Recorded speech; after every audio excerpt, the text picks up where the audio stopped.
I have a question for you. Hmm. Don't me like that. so so hypothetical for anybody Uh-huh. that says anything. Hypothetical. Okay. If the podcast gets really fucking big, there's Yeah. gonna be like, live Yeah. podcasts in front of people, right? Yeah, that's fine. That's gonna be fine. Yeah. I just wonder because it's just Because an interesting question. that's just like, I guess when you're doing a comedy, you're doing like a sketch, you're doing like, you could be yourself and be goofy.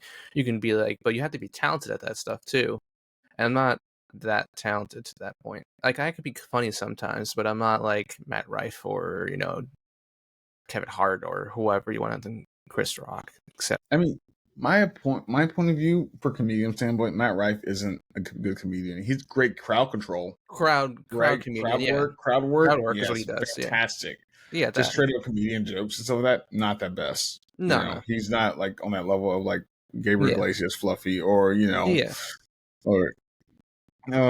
or even Cat Williams, things like that. He's not on those levels like that for me. Yeah, no. But yeah, it's just I think that it'd be interesting to see. Mm. Yeah, it'd be interesting. I look, you said it. I have to ask the goddamn question. That's just who I am.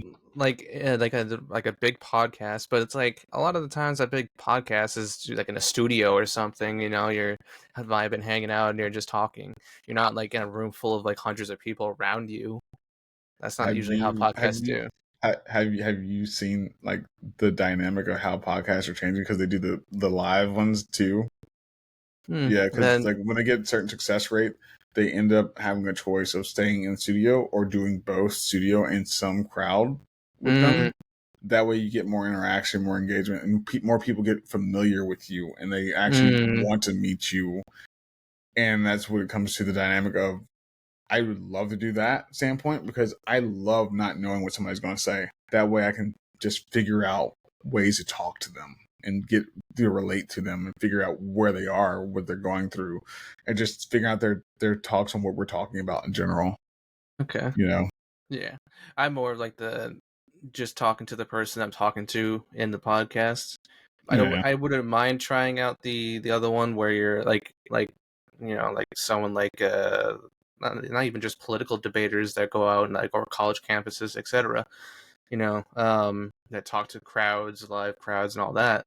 Like you say, you get a natural reaction from everyone because you never know who you're going to get up, who's going to be coming up and talking to you, or someone just talking to you in general. Yeah. So it'd be interesting to see like you said, a crowd of 300 people like watching you and you're talking. That would be a little different though for me. It wouldn't be too bad because I can just focus on that one person I'm engaging with instead of trying to entertain everyone at the same time. I can fixate on that one person and Yeah. just talk to that person, and then Yeah. basically make the other people in the background disappear. All right. Nice. Like that.